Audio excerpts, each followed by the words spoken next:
안녕하세요. 저는 5살 된 아들을 키우며 혼자 살고 있는 여자입니다. 저는 과거 친구의 소개로 전 남편을 만나게 되었는데요. 그 남자는 저에게 한눈에 반했다며 그렇게 쫓아다녔습니다. 제 외모, 목소리, 성격까지 다 자기 스타일이고 그렇게 꾸물거리던 이상형이라고 했죠. 저는 사실 그 남자가 엄청 제 스타일까지는 아니었는데요. 워낙 저에게 최선을 다해 마음을 보여줬기에 결국 사귀게 되었습니다. 그리고 사귀는 동안은 저를 공주처럼 아끼고 최선을 다했습니다. 그전에도 남자친구를 사귄 적은 있었지만 그만큼 저에게 헌신적으로 구는 남자는 없었어요. 그랬기에 그 남자에게 감동도 많이 느끼고 결혼까지 결심했었습니다. 워낙 다정다감한 성격이고 자상하다 보니 저에게도 좋은 남편이 될 것 같았고 또 무엇보다 미래에 태어날 저희 아이에게 좋은 아빠가 되어줄 수 있을 것 같았거든요. 그렇게 그 남자와 결혼을 했고 신혼생활은 달콤했습니다. 저희는 그 누구도 부럽지 않는 행복하고 깨가 쏟아지는 신혼을 보냈죠. 그렇게 시간이 흐르고 2년 뒤 저는 임신을 하게 되었습니다. 사실 신혼 초부터 아이를 갖고 싶었는데 생각보다 아이가 잘 들어서지 않았어요. 병원도 다니고 몸 관리도 하면서 우리에게 아이가 찾아오기를 간절히 바랬고 드디어 2년 만에 임신이 된 거였습니다. 힘들게 가져진 아이였기에 더욱 소중하고 감사했죠. 제 임신 소식에 남편은 그 누구보다 행복했습니다. 그리고 우리 아이와 저의 행복을 위해 더 열심히 살아야겠다고, 돈도 더 열심히 벌어야겠다고 했죠. 저희 집에는 웃음과 행복의 기운이 가득했습니다. 아이와 함께 새 식구가 만들어갈 행복함과 평온함을 기대하면서요. 워낙 기다렸던 아이인 만큼 아이가 태어나면 얼마나 더 행복할까, 얼마나 더 웃음꽃이 필까 싶었어요. 그런데요, 막상 출산을 하고 제 상태는 제가 예상한 것과 많이 달랐습니다. 왜냐면 호르몬의 문제 때문인지 저는 극심한 산후 우울증을 겪게 되었거든요. 저는 분명 밝고 활발한 성격이었는데 그맘때 무기력하고 지치고 우울하고 정신적으로 너무 힘들어지더라고요. 게다가 그토록 기다렸던 아이인데도 예쁘고 사랑스러운 게 아니라 우는 모습만 들어도 피곤하고 힘들고 지치는 겁니다. 아이를 보며 안 좋은 생각을 하는 제 자신이 너무 혐오스러웠고 죄책감도 많이 느꼈어요. 그러면서 더 우울해졌고요. 저도 내가 왜 이러지 싶으면서도 우울증이라는 게 정말 무섭더라고요. 제 의지로 되는 게 아닌 것 같았죠. 병원 치료도 했었고 약을 먹으면 좀 나아지다가 임의로 약을 끊었더니 증세가 더 심해졌고 그런 악순환이 반복되는 도중에 살도 엄청 찌게 되었고 탈모가 생겨 머리도 엄청 빠지더라고요. 게다가 하루 종일 아이를 안고 달래느라 등도 엄청 굽고 임신 때문에 늘어졌다가 다시 줄어든 배에는 튼살이 가득했습니다. 외형도 많이 달라졌지만 건강도 꽤 안 좋아졌죠. 산후 우울증으로 의지도 없는 데다 육아로 인해 허리와 손목은 너무 아팠습니다. 어느 순간 거울 속에는 너무나도 달라져 있는 제 모습이 있더군요. 활기 넘치고 의욕 넘치고 자기 관리하는 걸 즐겨했던 저였는데 뚱뚱하게 불어난 몸, 휑해진 머리에 생기 없는 피부를 가진 지치고 우울해 보이는 표정의 여자가 거울 속에 서 있었던 겁니다. 그런 저를 마주한 순간 마치 저를 잃어버린 것 같은 기분마저 들더라고요. 저는 더 극심한 우울증에 빠졌고 남편은 친정부모님께 그 사실을 전했습니다. 그래서 그때 친정엄마가 하시던 가게 일을 멈추고 2시간 거리에 있는 저희 집으로 와주셨어요. 그러면서 아이도 돌봐주고 저도 같이 돌봐주셨죠. 엄마도 하시는 일이 있었기에 저를 도와주실 수 없는 형편이었는데 제가 정신적으로도 육체적으로도 너무 지친 것을 알고 그렇게 한달음에 와주신 거였어요. 그런 엄마에게 너무 감사하고 저도 마음을 다잡으려 노력했습니다. 아이를 위해서라도 또 고생하시는 엄마를 위해서라도 병원도 열심히 다니고 빨리 회복을 해야겠다며 마음을 먹었죠. 하지만 제 우울증 증세는 쉽게 나아지지 않았는데요. 그 원인은 놀랍게도 남편 때문이었습니다. 남편은 프리미엄 피트니스 센터를 운영하고 있었는데요. 원래는 2곳이었는데 하나는 시동생에게 넘기고 한 곳만 운영하고 있었죠. 센터에는 각자 관리를 맡아주는 매니저 겸 트레이너들이 있었습니다. 남편은 거기서 개인 PT도 하기에 많이 바쁘다고 했죠. 그러던 어느 날이었습니다. 혹시 처제가 연락 온 건 없지? 갑자기 뜬금없이 제 동생에 대해서 물어보는 거예요. 혜수? 갑자기 혜수는 왜? 아니. 처제가 전에는 한 번씩 놀러 오고 전화도 자주 했던 것 같은데 요즘은 영 조용하네. 걔 바쁘지. 학교 다니고 취업 준비해야 되는데. 그치. 연락 거의 안 하지. 그럼 공부하느라 바쁜 애한테 자꾸 연락하고 그럼 안 되지. 알겠어. 그걸 묻는 남편이 이상하더라고요. 갑자기 제 동생에 대해서 왜 묻지 싶었죠. 하지만 그때는 그냥 대수롭지 않게 넘겼습니다. 그런데 그 후에 동생이 연락이 왔어요. 일상적인 대화를 좀 주고받다가 동생이 그러는 겁니다. 근데 언니, 형부 요즘 어때? 뭐가?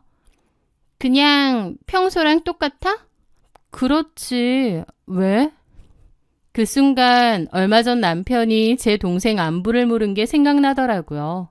뭔가 이상했죠. 왜 그러는데? 혹시 형부 어디서 만났어?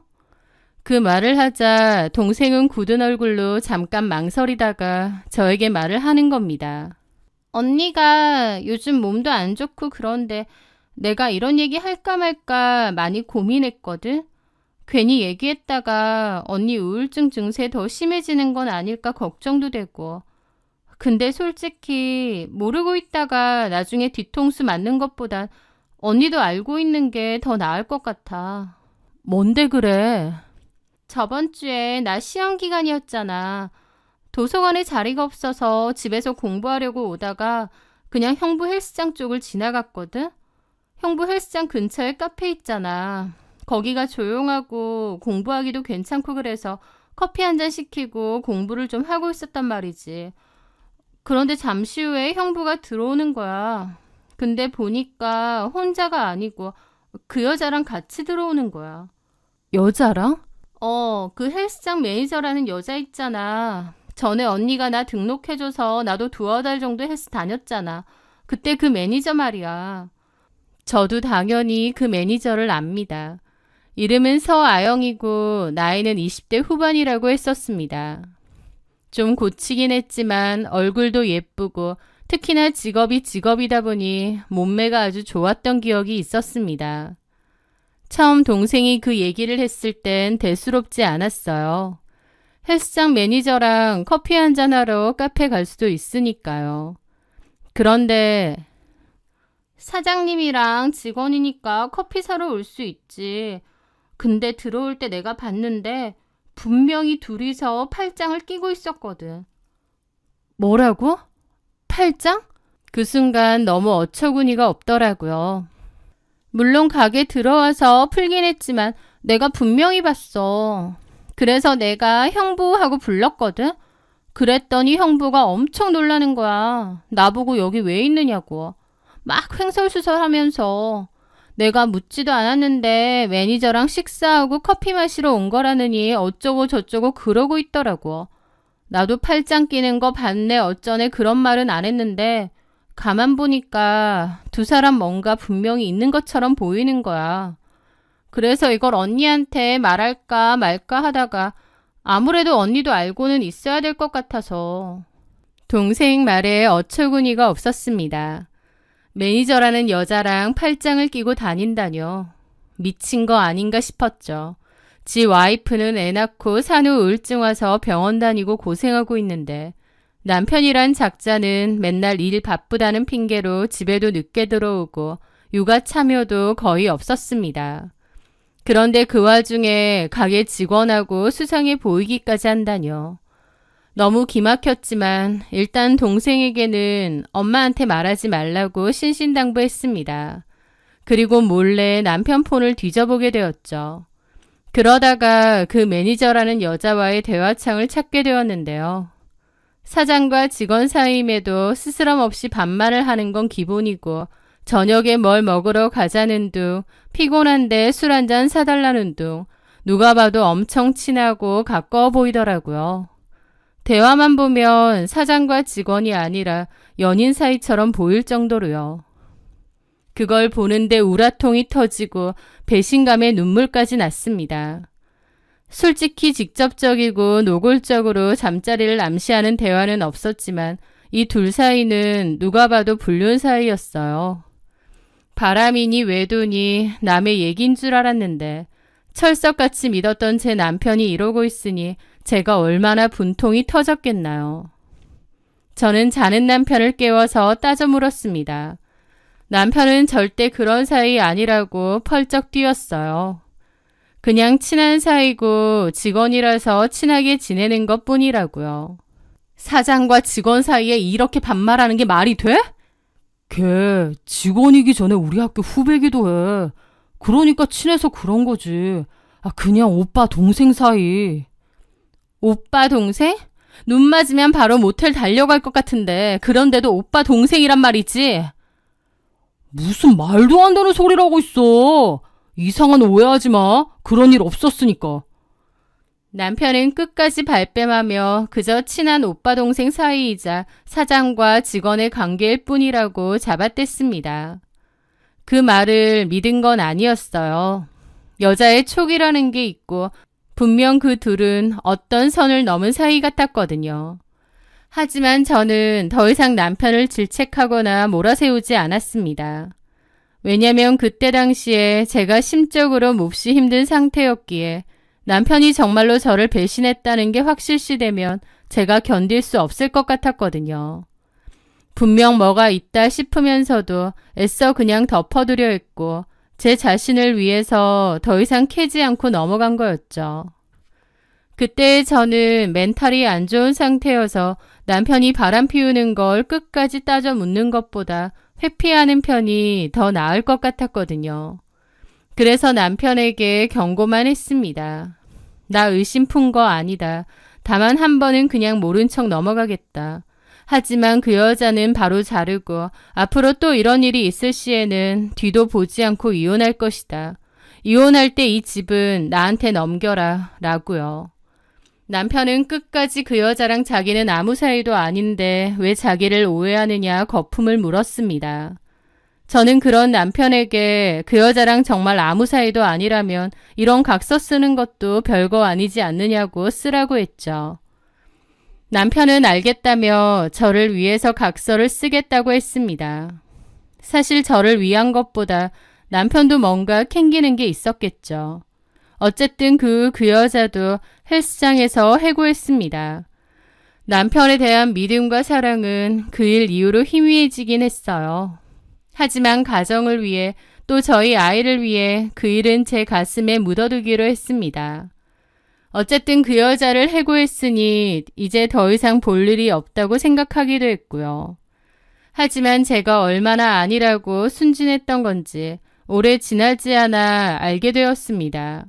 얼마 뒤 저는 뭔가 찾아볼 게 있어서 남편 헬스장을 검색하다가 시동생이 운영하는 헬스장 홍보 블로그를 보게 되었습니다. 남편이 운영하던 헬스장 하나를 시동생에게 넘겨줬고 시동생은 블로그에 헬스장 홍보글도 올리고 운동 정보도 한 번씩 올리나 보더라고요. 그렇게 시동생 블로그를 우연히 보게 된 거죠. 그런데 별 생각 없이 그 블로그를 훑어보다가 눈이 번쩍 뜨였습니다. 왜냐면요. 시동생 블로그에 새로운 트레이너 영입이라는 제목으로 글을 올렸는데 그 트레이너가 바로 그 여자였거든요. 남편의 헬스장에서 일했었던 그 서아영이라는 매니저요. 그 사진을 보는데 가슴이 쿵쾅거리더군요. 분명히 헬스장에서 잘났다고 했는데 눈 가리고 아웅식으로 시동생네 헬스장에 이 여자를 취업시켰으니까요. 제가 그렇게 싫다고 했고 그 일로 집이 뒤집어지게 싸우기까지 했으면서 뒤에서는 그 여자를 시동생네 헬스장에 취업시켜준다뇨. 보통 사이가 아니라면 이렇게까지 할 리가 없었죠. 저는 떨리는 기분으로 곧장 시동생에게 전화했습니다. 그리고 혹시 형이 누군가 소개해줘서 새 트레이너를 영입했느냐고 물었습니다. 시동생은 어떻게 알았느냐고 맞다고 하더라고요. 시동생은 그 여자와 남편의 관계까지는 모르는 듯 했습니다. 저는 전화를 끊자마자 시동생이 운영하는 헬스장으로 달려갔습니다. 가보니 그 여자가 있더라고요. 제가 헬스장으로 들어서자 시동생이 놀란 얼굴로 인사를 했는데 저는 그 여자만 쳐다봤습니다. 그 여자도 저를 알아보고 까딱 인사하더라고요. 아, 안녕하세요, 사모님. 여기서 일해요? 그 말에 그 상간녀는 설핏 비웃는 듯한 표정으로 당당하게 그러더군요. 네, 잘렸다고 들었는데. 제가요? 아니요, 사장님이 여기서 일 도와주라고 하시던데요. 그 태도에 저는 남편에게 뒤통수를 제대로 맞았다 싶었습니다. 저는 그 여자한테 따라오라고 그리고 1층 건물에 있는 카페에 가서 마주 앉았죠. 우리 남편하고 도대체 무슨 사이예요? 무슨 얘기 하시는 거예요? 그냥 사장님하고 직원 사이죠. 그 여자는 뻔뻔한 얼굴로 고개를 치켜들고 말하더라고요. 만약 그 여자와 남편이 정말 사장과 직원 관계일 뿐이었다면 오히려 오해받는 것을 기분 나빠하고 따졌을 겁니다. 하지만 그 여자는 오히려 제 반응을 즐기고 제 머리 꼭대기에 있는 것 마냥 행동했어요. 내가 다 알고 하는 말이에요. 그냥 사장하고 직원 사이 아니잖아요.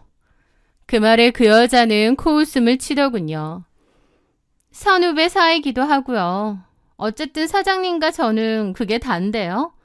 저는 사장님이 하라는 대로 할 뿐이에요. 일개 직원이잖아요. 저는 그 여자에게 물었습니다. 내 동생이 직접 봤는데 둘이서 팔짱까지 끼고도 다녔다면서요. 게다가 두 사람이서 나눈 대화도 다 봤거든요. 어머, 그런 것까지 다 감시하세요? 헐, 사장님한테 함부로 카톡하면 안 되겠다. 그러면서 사람을 살살 긁는 겁니다. 저는 뭐 이런 게 다 있나 싶었죠. 이봐요. 지금 무슨 상황인지 모르겠어요? 당신 지금 유부남하고 외도 저지르는 거잖아. 외도라뇨. 사장하고 직원 사이일 뿐이라니까요. 왜 이상한 오해를 하세요? 너 내가 우스워 보이니? 저는 부들부들거리고 그 여자는 여유 있게 코웃음 치더라고요. 그러더니 자기한테 그만 말하라고 이래야 되니 일어난다고 했습니다. 저는 그 여자 팔을 잡았는데 제 팔을 확 뿌리치는 겁니다. 왜 잡아요? 유부남하고 그러고 다니는 게 맞다고 생각해? 그리고 그 여자는 조롱하듯 저에게 그러는 겁니다. 사모님, 제가 사장님이랑 뭘 어쨌는데요. 사장님이 먼저 밥 먹자, 술 먹자 했거든요. 집에 가기 싫다. 집에 가면 완전 푹 퍼져서는 우울 타령만 하는 마누라 보기 싫다. 그러면서 본인이 먼저 밥 먹자, 술 먹자 했다고요. 저야 사장님이 그러니까 적당히 맞춰준 거고요. 아, 직원이 무슨 힘이 있나요? 뭐라고? 저는 그 여자의 말을 듣고 너무 큰 충격을 받았습니다. 남편이 저에 대해서 그런 식으로 말하고 다녔다는 게 믿어지지가 않더라고요. 그 여자는 저를 위아래로 훑어봤습니다. 오늘 보니까 사장님이 왜 그런 소리를 했는지 조금은 알 것 같네요. 사모님, 애 먼저 닥달하지 마시고 본인 관리나 좀 하세요. 남편 질리게 만든 게 누군데. 남편 간수는 알아서 좀 하시죠. 그러면서 자리를 떠나더라고요. 저는 너무 기가 막히고 그 여자가 내뱉은 말들이 너무 충격적이라 자리에서 일어나지도 못했습니다. 아이 낳고 산후 우울증 때문에 힘들어지고 살도 찌고 몸도 망가졌는데 그걸 자기 바람 피우는 여자에게 저렇게 말했다니 사람을 완전 비참하게 벼랑 끝으로 몰고 가는 느낌이더라고요. 그날 저녁 남편은 집에 왔고 저는 싸놓은 짐을 던지면서 나가라고 했습니다. 그 여자랑 붙어 살고 나랑 우리 아이는 앞으로 볼 생각 말라고요. 남편은 처음에는 그런 거 아니라고 변명을 해대며 저를 말리더니 나중에는 알겠다면서 제가 원하는 대로 해주겠다 하면서 짐을 들고 나가더라고요. 제가 원하는 대로라고요? 본인이 원하는 대로겠죠. 남편은 그렇게 집을 나가버렸고 저는 그 우울증이 더 심해지는 듯 했습니다. 결국 저도 친정으로 아이를 데리고 들어가 지내면서 가족들의 케어를 받아야 했어요. 아이는 어리고 남편은 바람나서 집 나가고 내 인생이 어쩌다 이렇게 됐나 눈앞이 캄캄하고 말로 표현하기 힘들 정도로 힘든 시간을 보냈던 것 같습니다. 저는 엄마의 도움으로 남편 뒤를 밟게 되었는데 남편은 정말 그 여자네 집에서 살고 있더라고요. 그 여자의 집으로 오가는 사진과 그 전에 써둔 각서, 그리고 그 전에 발견했던 두 사람이 나눈 대화 캡처 등을 증거로 이혼 소송과 상간 소송을 진행했습니다. 가뜩이나 몸도 마음도 안 좋을 때 어린 아이까지 두고 남편과 소송에 휘말린 제 마음은 정말 처참하더라고요. 남편도 제가 이혼 소송을 걸자 초반에는 미안하다, 다 끝내겠다, 소송 취하해달라 했습니다. 하지만 이미 저를 그토록 속였는데 어떻게 예전으로 돌아갈 수 있겠나요? 저는 싫다고 우리 사이는 이미 끝났고 신뢰는 깨졌다며 단호하게 거절했습니다. 그랬더니 그 뒤로는 자기가 더 적극적으로 소송에 임하는 거예요.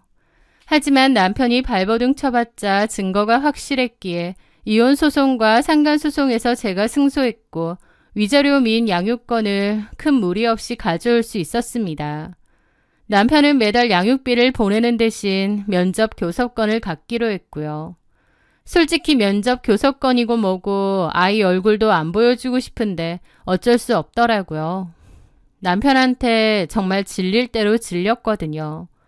그런데 이걸 다행이라고 해야 할지 더 열받는 일이라고 해야 할지 그 인간은 그 여자한테 푹 빠져서 면접 교섭권이 있어도 아이를 잘 보러 오지도 않았습니다. 심지어 약속을 잡아놓고 파토내는 경우도 허다했고요. 그게 너무 재수없더라고요. 자기가 보고 싶을 때만 그렇게 보러 온다는 게요. 그래서 저는 이런 식으로 할 거면 괜히 애만 더 혼란스러워지니까 오지 말라고 했습니다. 남편은 바로 알겠다고 하더라고요. 진짜 마지막까지 치가 떨리는 인간이었죠. 그나마 다행인 건 일말의 양심은 있는지 양육비는 안 밀리고 꼬박꼬박 보냈습니다. 양육비 보내는 거 당연한 거 아니냐 하시는 분들도 있겠지만 의외로 양육비 안 내고 요리조리 피하는 인간들 진짜 많다더라고요. 그나마 돈이라도 제때 보내주니 그나마 다행이다 생각했습니다. 시간이 지나면서 또 아이가 점차 크기 시작하면서 산후우울증 병세는 점차 없어졌어요. 그리고 저도 혼자 아이를 키워야 되다 보니 정신 차리고 살아야겠다 싶더라고요. 일도 다시 시작하고 운동도 했습니다. 아이를 위해서라도 제 건강관리를 철저히 해야겠다는 결심이 섰거든요. 그렇게 시간이 흐르면서 저는 오히려 아가씨 때보다 더 살도 많이 빼고 훨씬 건강해졌습니다.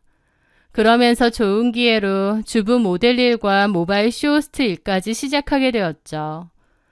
예전에는 일반 직장 생활을 했었고 이런 일과는 무관했는데 막상 시작해보니 저랑 너무 잘 맞더라고요.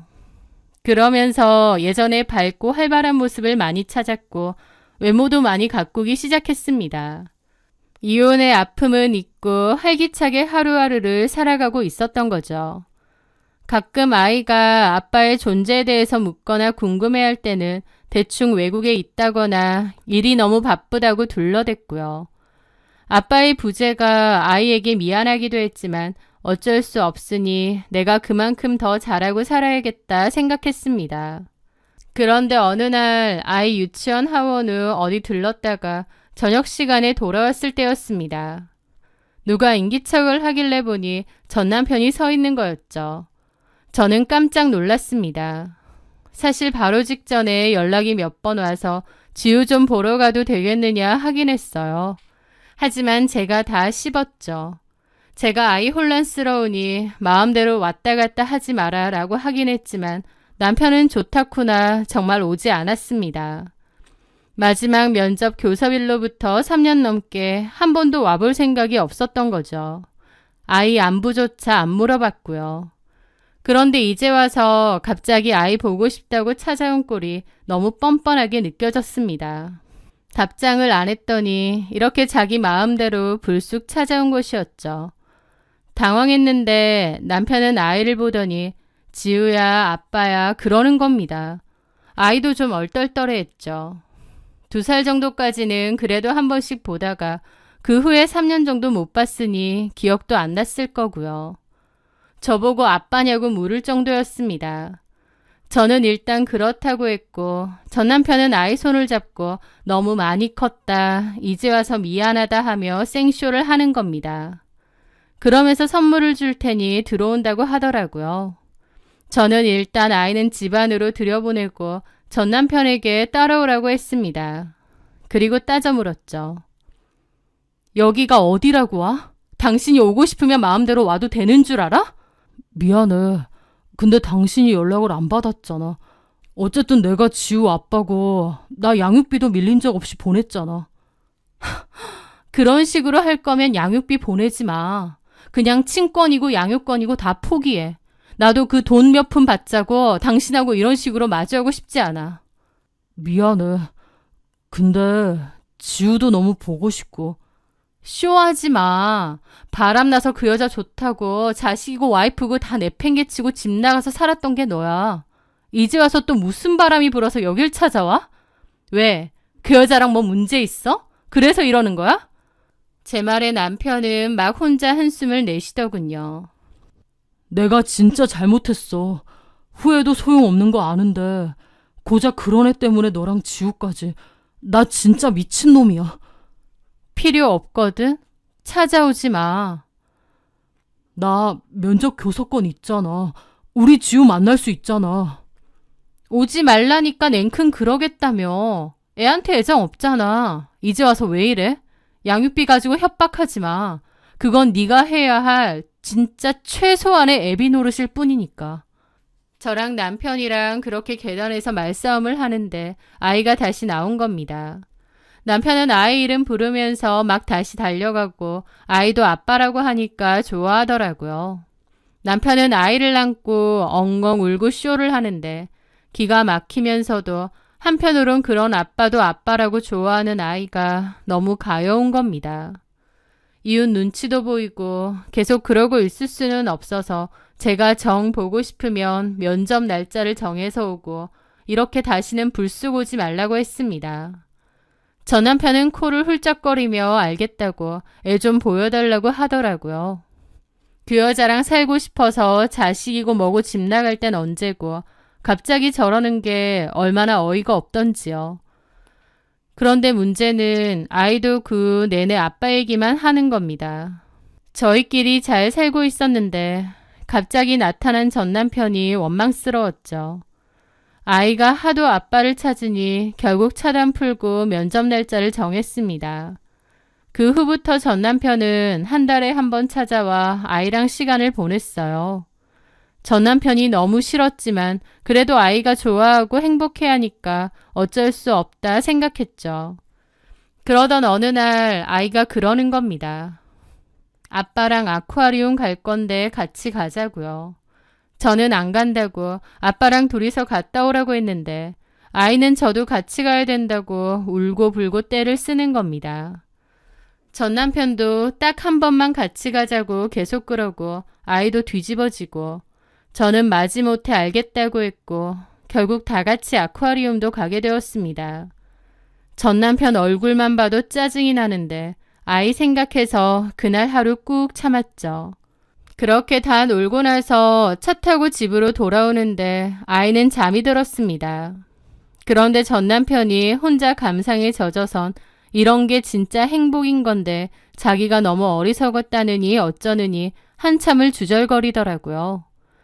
한참을 듣던 제가 그랬죠. 적당히 해. 자식이며 아내며 다 내팽개칠 만큼 좋아 죽었던 여자잖아. 남의 눈에 피눈물 내고 그 여자랑 살림 차렸으면 그 여자랑 잘 먹고 잘 살아. 쓸데없는 소리 하지 말고. 아, 걔 말도 하지 마. 생각만 하면 진짜 지긋지긋하다. 나 진짜 후회해. 겨우 그딴 여자 만나려고 내 가정, 내 행복 그렇게 깨부순 거. 내가 진짜 멍청했던 거지. 그걸 이제 알았어?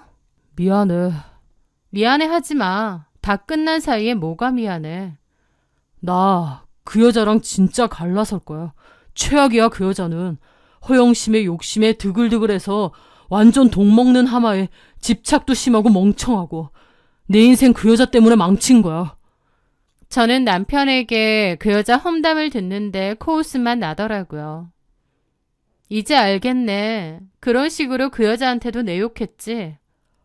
아니야. 아니긴 개뿔. 듣기 싫으니까 그런 소리 하지도 말고 욕도 하지 마. 너는 뭐 욕할 거 없는 줄 아니? 미안해. 사과도 듣기 싫으니까 조용히 가자. 오늘은 지우 때문에 마지못해 갔지만 다시는 이런 일 없어. 제 앞에 와서 그 여자 뒷담화하고 욕하는 꼴을 보는데 그 여자랑 바람 필 때 내 욕을 얼마나 해댔을까 싶고 진짜 징글징글 하더라고요. 저는 남편에게 완벽하게 선을 그었는데 제 얘기는 귓등으로 들은 건지 문자로 밥은 먹었느냐, 날이 추운데 옷은 잘 챙겨 입었냐 등등 궁상맞은 문자를 보내더라고요. 너무 짜증나서 면접 교섭권 얘기 아니면 연락하지 말고 네 가정에나 충실해라 이렇게 보냈습니다. 그런데 그맘때 그 여자한테서 연락이 왔습니다. 전 남편의 내연녀이자 이제는 전 남편과 결혼한 그 여자요. 만나자는 걸 할 얘기 없다고 거절했는데 어떻게 알았는지 아예 집 근처로 찾아왔더군요. 기가 막혔죠. 도대체 우리 집 주소를 어떻게 한 거예요? 성식 씨 행동이 이상해서 내비게이션 목록 뒤져보니까 여기가 나오던데요. 이혼했으면 그만이지 왜 전 남편 자꾸 불러들이는 거예요? 이렇게 만나는 거 불륜이에요. 그 여자 입에서 불륜 소리 나오니 너무 웃겼습니다. 본인 입으로 그런 말 하는 거 나 뜨겁지도 않아요? 어쨌든 이젠 내 남자거든요? 네 남자 하세요. 관심도 없으니까. 네 남자한테 제발 애 핑계로 그만 좀 질척이라고 해주실래요? 제 말에 그 여자는 막 손까지 부들거리고 있더라고요. 그런데 그때 문득 부들거리는 그 여자를 보는데 이 상황이 너무 웃긴 거예요. 갑자기 이혼 전에 이 여자랑 대면했을 때가 떠오르면서요. 그때는 반대 상황이었죠. 제가 왜 우리 남편 만나느냐 부들거리고 있었고 그 여자는 저를 깔보고 있었죠. 그때의 제가 떠오르면서 이 여자도 어지간히 불안한가 보다. 그때 내가 느꼈던 감정을 지금 느끼겠구나 싶었습니다. 그렇게 생각하니 그 상황이 별로 화도 안 나고 오히려 여유로워지더라고요.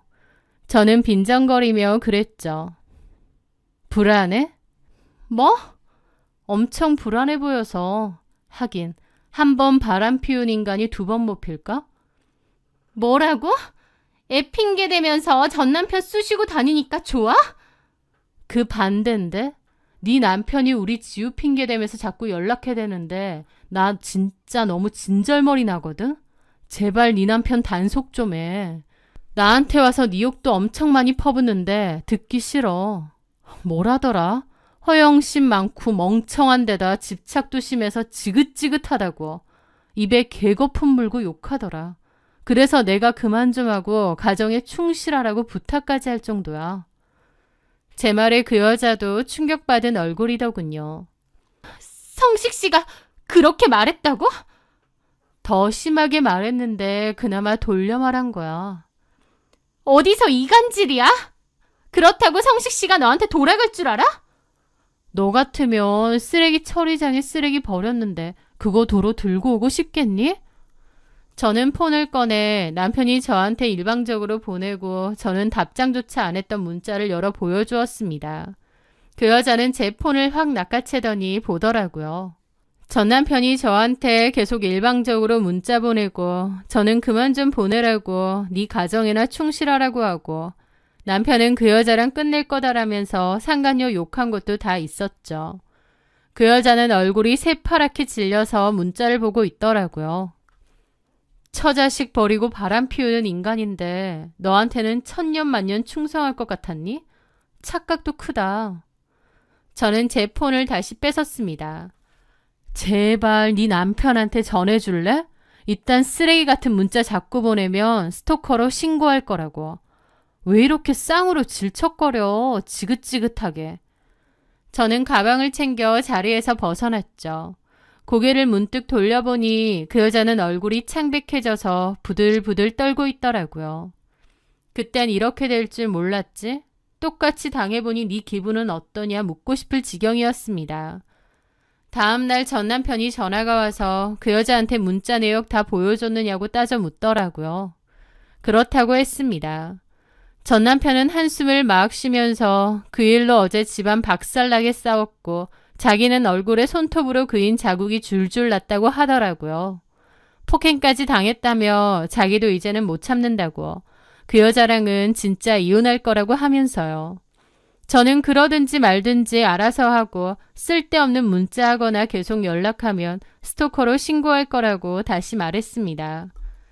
남편은 그 와중에 자기랑 다시 잘해보자고 지우를 생각하라고 하는데 그 말이 너무 우스워서 웃음을 터뜨렸습니다. 내가 죽는 한이 있어도 너랑 다시 합치는 일 없어. 왜 헤어져? 그 여자랑 너 너무 잘 어울리는데. 진짜 이럴 거야? 정확하게 말할게. 나 너 진짜 싫어. 아니 끔찍해. 우리 지우 때문만 아니면 죽어서도 네 얼굴 안 보고 싶어. 그리고 어쩌고 살든 당장 내일 죽는다 해도 전혀 내 할 바 아니야. 어떻게 그렇게 말을 해? 너는 더한 짓도 했는데 고작 이 정도 말이면 어때서. 하여튼 내 뜻 분명히 전했으니까 다시는 귀찮게 하지 마. 저는 전화를 끊었습니다. 진짜 하고 싶었던 말이라 속이 다 시원하더라고요. 저랑 이혼하고 그것들 결혼한다 했을 때 얼마나 잘 먹고 잘 사나 두고 보자 이를 박박 갈았는데 자기들끼리 서로의 지옥이 되어서 싸우고 서로를 망치고 있다 생각하니 코웃음이 절로 났습니다. 애초에 그렇게 시작했는데 끝이 좋을 리가 없죠. 그 뒤로도 포기 않고 면접 교섭일 날 오면 지 얘기 주절주절 했는데요. 지 혼자 주절거린 말로는 그 여자랑 이혼 소송 중이고 헬스장도 장사 안 돼서 넘겼다고 하더라고요. 제가 아무 대꾸도 않고 관심도 없이 무시하다 보니 지도 이제 포기했는지 그 뒤로는 아이 면접 교섭일 남자만 얘기하고 다른 얘기는 안 합니다. 찰거머리 같은 안녕하세요. 인간이라서 골치 저는 19년의 아팠는데 결혼 진작 생활 이럴 동안 걸 싶더라고요. 남편이라는 작자에게 그리고 철저히 인과응보처럼 무시당하며 살아온 남편놈 여자입니다. 실시간으로 망하는 거 가정에는 지켜보는 관심도 것도 없고 나름 늘 재미있네요. 저를 무시하고 자기밖에 가장 모르던 어둡고 그 인간. 힘들었던 때를 결국 지나오고 제 앞에서 나니 저도 많이 단단해진 것 피우다 같습니다. 걸렸더군요. 앞으로도 예전에 볼품 저였다면 없는 어쩔 바람 수 따위에 없이 절대 참고 휘말리지 흔들었을지도 않는 모르지만 단단한 저는 마음으로 더 이상 과거의 제 제가 마음과 아니었습니다. 저희 아이를 지키며 그 살아가려 뻔뻔한 합니다. 인간의 가면을 벗기고 제 사연 심판한 들어주셔서 그 통쾌한 감사합니다. 복수극을 여러분께 들려드리고자 합니다. 제 남편 이성민은 한 중형마트 부점장이었습니다. 저와 남편은 결혼한 지 19년이 되었죠. 남편은 뼛속까지 이기적이고 지밖에 모르는 인간이었습니다. 아내인 저와 하나뿐인 딸아이에게도 별다른 관심도 없었죠. 집안일에 아주 무심하고 가족도 나몰라라 하는 그런 사람이었습니다. 남편은 늘 술자리나 약속이 많아 집에도 늦게 들어오고 또 집에 있어도 거의 말도 없었습니다. 밥 먹고 TV 보는 게 다였죠. 원래 말이 없고 조용한 사람이냐고요? 아니요. 밖에서는 목소리 제일 크고 말도 정말 많이 하는 활달한 사람입니다. 집에서만 입 꾹 닫고 만사 귀찮다는 듯 늘어져 있는 거죠. 저나 딸이 말을 걸어도 귀찮은지 대답을 안 하거나 그래 같은 단답형 대답으로 대화를 끊어버리기 일쑤였고요. 무심하다 못해 아예 가족에게 애정도 없어 보이는 남편을 보며 저 사람에게 가족이란 무슨 존재일까? 나와 딸이 그렇게 귀찮은 존재인가? 싶은 적도 여러 번이었습니다. 심지어 딸도 저에게 그래요. 아빠는 도통 가족에게 관심이 없어 보인다고. 딸도 예전에는 그런 아빠에게 잘 보이려고 노력했지만 이제는 더 이상 그러고 싶지 않다고요. 딸도 무심하고 관심 없는 아빠에게 상처를 많이 받은 모양이었죠. 남편이 얼마나 가족들에게 무심했냐면 하나뿐인 딸아이가 집에서 좀 떨어진 지역의 특성화 고등학교에 진학을 하게 되었거든요. 거기서 기숙사 생활을 하기로 했습니다. 제가 분명 남편에게도 여러 번 말했는데 제 이야기는 귓등으로도 안 듣는지 딸이 기숙사 생활하려고 짐 정리하고 있으니 너 어디 가냐고 하던 인간이 그 인간입니다. 그때 저랑 딸이랑 둘 다 한마디로 어이상실이었죠. 가족의 생일이나 기념일은 단 한 번도 챙긴 적이 없었고 기억도 못할 겁니다. 집안의 대소사는 모두 저 혼자의 몫이었고요. 가끔 저 인간이 저렇게 살 거면서 왜 결혼을 했을까? 왜 결혼 전에는 그렇게 결혼하자고 따라다녔을까 싶기도 한데 지나고 곰곰이 생각해보니 남편에겐 그저 결혼도 하나의 숙제였겠구나 싶기도 하더라고요. 남들도 다 결혼하니 나도 하자 그런 마음이요. 저를 사랑하고 좋아하고 그런 게 아니라 그냥 적당하고 자기랑 수준 비슷하니 그냥 이 여자랑 살자 이런 느낌이 아니었을까 싶네요. 가장 가까이 있는 제가 그 마음을 모르겠나요. 그렇다고 저라고 남편이 대단하게 좋고 사랑스럽고 그런 건 아니었습니다.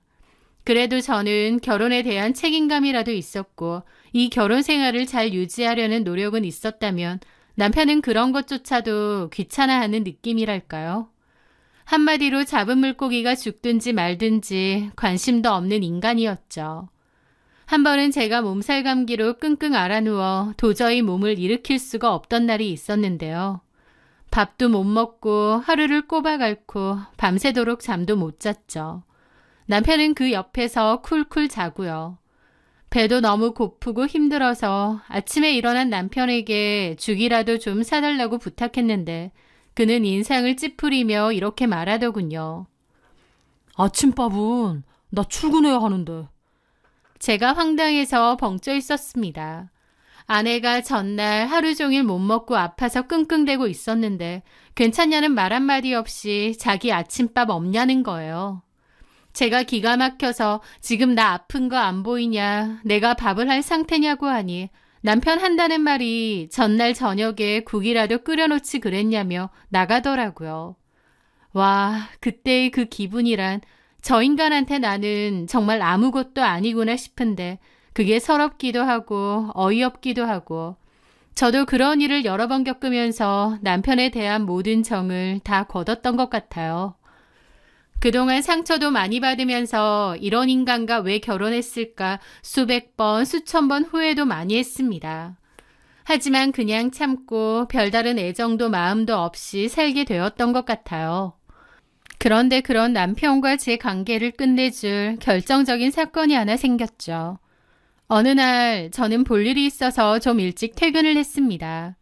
저는 골프웨어 매장에서 부매니저로 일을 하는데요. 그날은 관공서도 잠깐 가야 해서 겸사겸사 좀 일찍 마친 거죠. 그렇게 관공서에 들렀다가 생각보다 일이 빨리 끝났습니다. 그래서 저녁 창거리를 살 겸 남편이 일하는 마트에 들렀죠. 그런데 매장 안에는 남편이 보이지 않았습니다. 많이 바쁜가 보다 혹은 사무실에 있나 보다 정도로 생각하고 따로 연락은 안 했습니다. 그리고 장을 본 뒤 야외 주차장으로 카트를 끌고 갔어요. 그날따라 주차된 차가 좀 많길래 마트 뒷마당에 있는 주차장에 주차를 했거든요. 그렇게 짐을 싣고 있는데 저 멀리 마트 건물 뒤편 직원 통로에서 남편과 어떤 여직원이 함께 나오며 히덕거리는 모습이 보이는 겁니다. 집에서는 아주 본 적도 없는 아주 환한 얼굴로 그 여직원과 장난을 치며 웃고 있더군요. 일하다가 나온 건가 생각하며 멀리서 보는데 그 순간 제 눈을 의심하는 광경이 펼쳐졌습니다.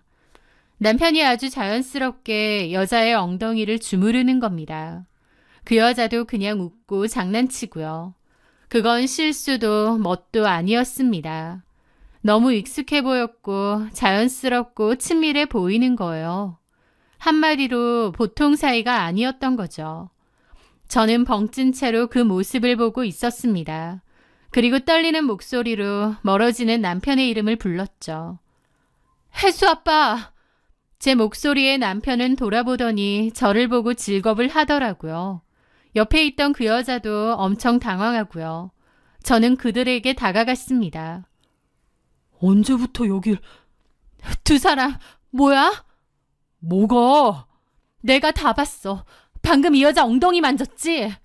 제 추궁의 남편은 처음엔 좀 당황하더니 이내 오히려 화를 내는 겁니다. 뭔 소리 하는 거야? 내가 언제? 내가 다 봤다니까? 참나, 직원이랑 저녁 먹고 나오면서 대화 좀 나누는 것뿐인데 웬 난리야 난리는? 엉덩이 만졌잖아! 저는 그 여자를 쳐다봤습니다. 명찰에는 홍영주라고 되어 있더라고요. 홍영주? 이봐요, 홍영주 씨. 그쪽이 말해봐. 방금 이 사람이 당신 엉덩이 만지던데? 네? 아닌데요? 뭐라고? 당신이 잘못 본 거라니까. 아, 그래. 방금 보니까 홍영주 씨 허리 쪽에 웬 벌레가 붙어 있는 거야. 그래서 내가 툭툭 털어준 거다. 왜? 라면서 말도 안 되는 변명을 하는 겁니다. 제가 방금 제 두 눈으로 엉덩이 주물주물 거리고 장난치는 걸 봤는데요. 눈 가리고 아웅해? 내가 다 봤는데도 이렇게 우긴다고? 네가 잘못 본 거 가지고 왜 난리냐고. 나 참. 하면서 자기가 더 버럭버럭 화를 내는 겁니다. 맞아요. 부점장님이 옷에 벌레 붙었다고 툭툭 친 거예요. 직원들끼리 그 정도도 못 해주나? 이제 마트 들어가야 되는데 벌레 붙이고 들어가란 말이에요? 라는 겁니다. 뭐라고요? 당신 미쳤어?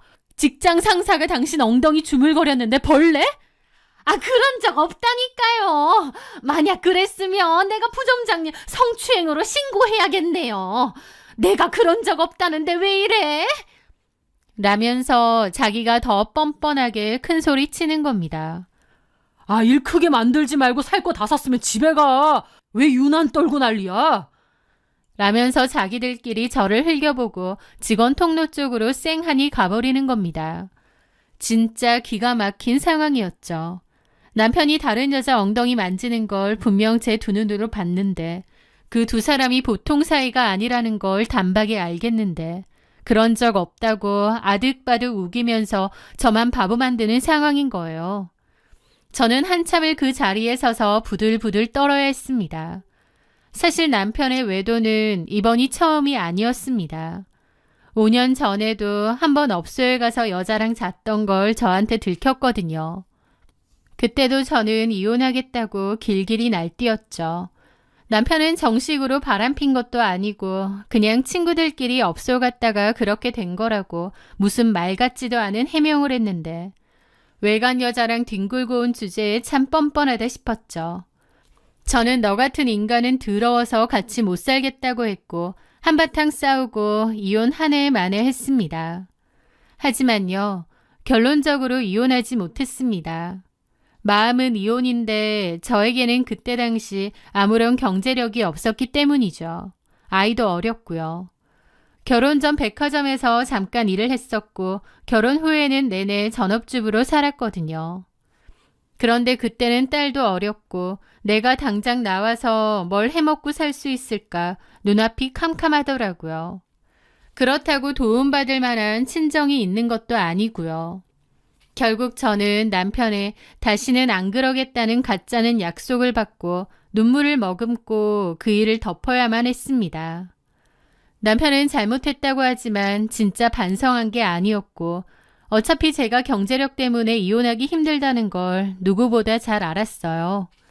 그래서 그냥 어물쩡 대충 덮고 넘어가려고 마음에도 없는 사과를 했던 거죠. 하지만 그날의 치욕을 겪으며 많은 생각을 하게 되었습니다.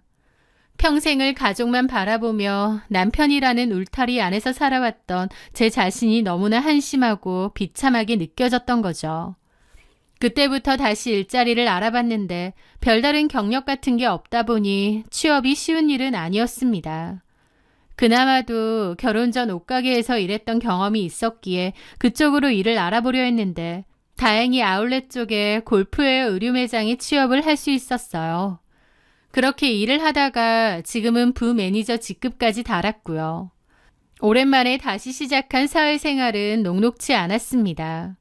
하루 종일 서서 일하다 보니 다리도 퉁퉁 붓고 서비스직이다 보니 서러운 일도 많았죠.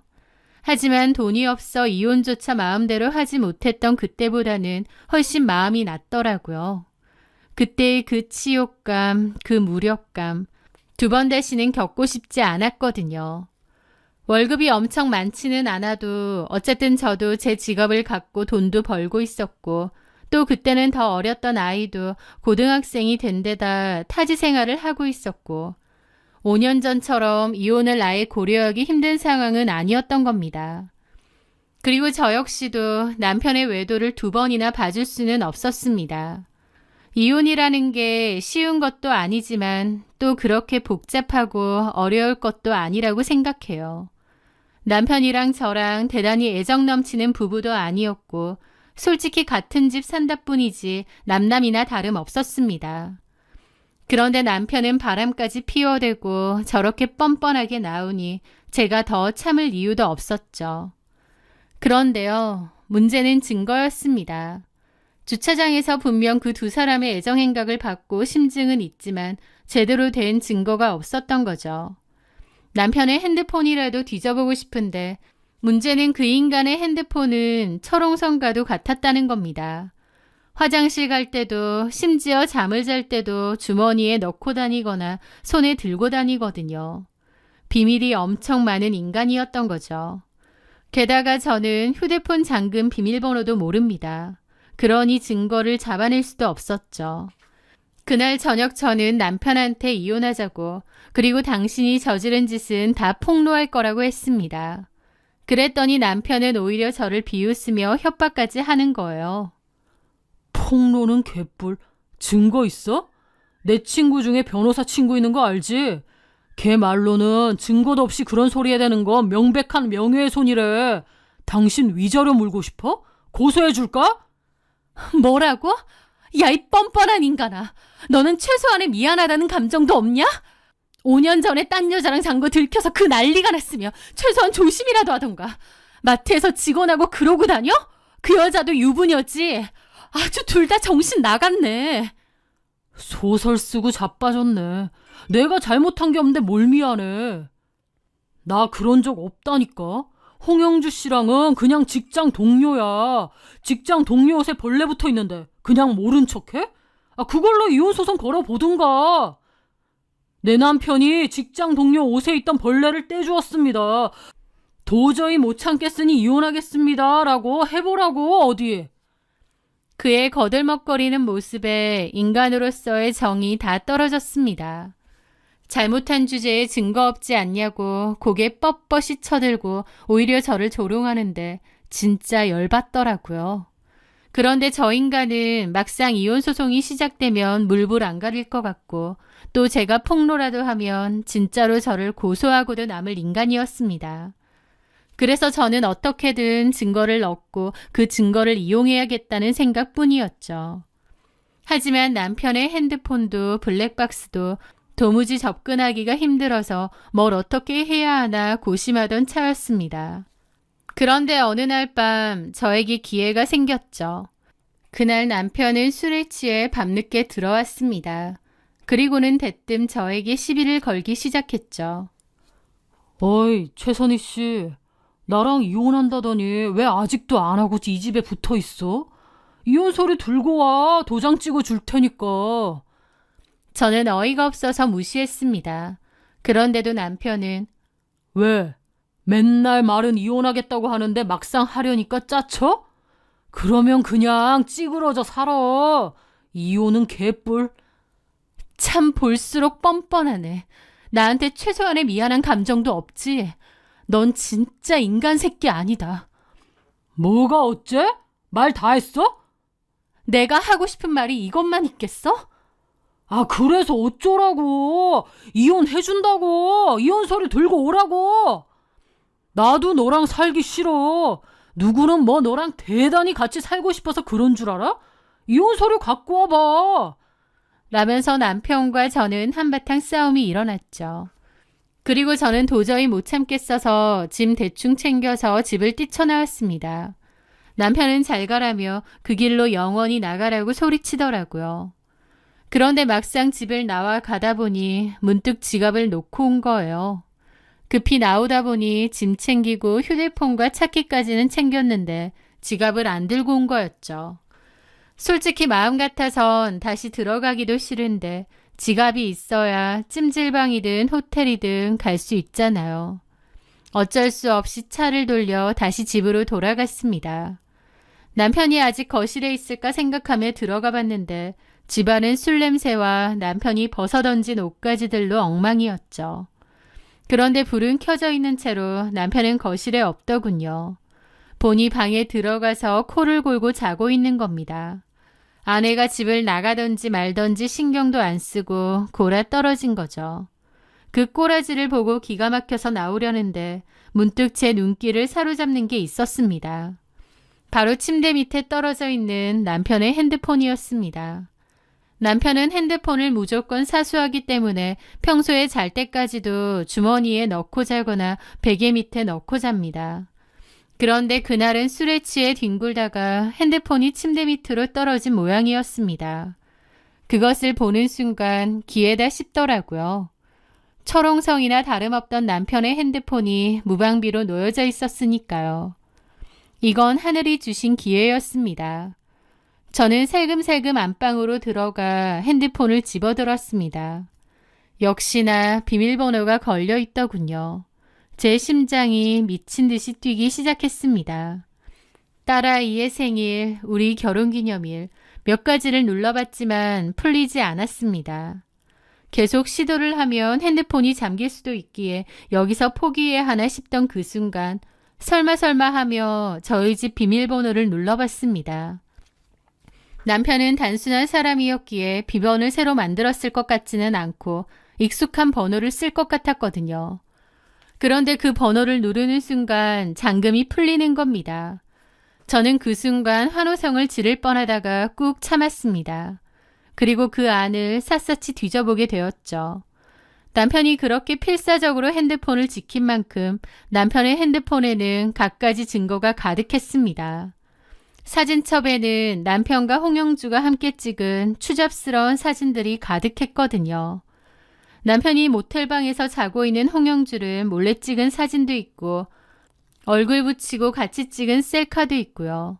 그걸 다 보는데 헛구역질이 날 지경이었습니다. 저는 그 증거를 다 제 폰으로 옮기려다가 문득 행동을 멈췄습니다. 이것보다 더한 복수 계획이 떠올랐거든요. 저는 마트 직원들이 모두 모여있는 단체 채팅방으로 들어갔습니다. 그리고 두 인간의 가장 추잡스럽고 역겨운 사진들만 골라 모조리 전송하기 시작했죠. 그러면서 교묘하게 오타를 섞어가며 글도 썼습니다. 술 취하니 우리 영주씨 생각도 나고 보고 싶네. 우리 사진 좀 보낸다. 라고요. 마치 술에 취해 이성을 잃고 애인에게 사진을 보내는 것처럼요. 그렇게 수십 장의 사진을 싹 다 업로드한 후 저는 또 그 사진과 동영상을 제 핸드폰으로도 전송했습니다. 역시나 저한테도 실수로 보낸 것처럼요. 제가 남편의 핸드폰에서 그냥 사진을 빼내면 제가 핸드폰을 뒤졌다는 증거가 될 텐데 남편이 실수로 저한테 보낸 것처럼 위장하려고 한 거죠. 그렇게 모든 작업을 마친 저는 핸드폰을 원래 떨어져 있던 그 자리에 그대로 두고 제 지갑만 챙겨서 조용히 그 집을 빠져나왔습니다. 마치 들어온 적 없는 것처럼요. 다음 날 아침 예상대로 난리가 난 모양이었습니다. 남편에게서 전화가 와서 온갖 쌍욕을 퍼부으며 네 짓이냐고 가만 안 두겠다고 악을 쓰는 거예요.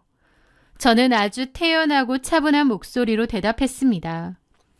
지금 뭔 소리에? 왜 다짜고짜 전화해서 생 난린데? 네가 그랬지. 네가 내 폰으로 단체 카톡방에 사진 보낸 거지. 아, 그 사진? 네가 나한테 어젯밤에 보냈던 사진 말이야? 참 가관이더라. 이걸 고맙다고 해야 되나? 직접 증거도 보내주고 말이야. 개소리 하지 마. 네가 그랬잖아. 술 처먹더니 단기 기억 상실증이라도 걸렸나? 나 네 면상 보기 싫어서 어제 집 나갔거든? 웃기지 마. 그러고 다시 들어왔지. 이거 네가 보낸 거지.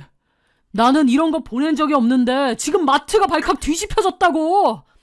어쩌라고. 네가 술 취해서 보냈나 보지. 그리고 그렇게 바람 아니라더니 옷에 붙은 벌레 같은 소리 하네. 이 벌레 같은 연놈들아. 뭐가 어째? 증거 고맙게 잘 받을게. 이걸로 너랑 그년 고소장 먹여줄 테니까 딱 기다려. 네가 그랬잖아. 하고 소리 지르고 뒤집어지더라고요. 저는 코웃음 치며 여유롭게 말했죠.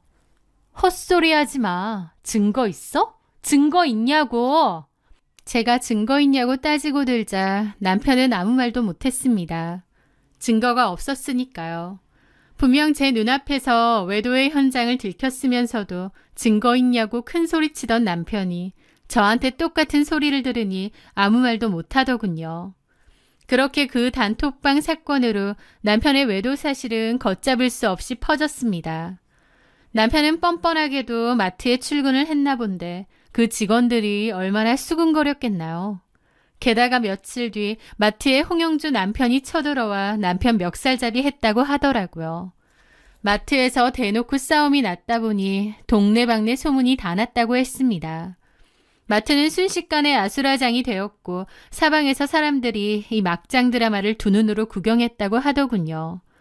게다가 뒤늦게 달려온 홍영주가 자기 남편의 바지가랑이를 붙잡고 울부짖었다고 하더군요. 저 부점장이라는 작자가 진급시켜준다고 꼬드겨서 그런 거라고 자기도 피해자라고요. 제 보기엔 서로 좋아서 바람핀 것 같은데 자기 살려고 남편을 팔아넘긴 거죠.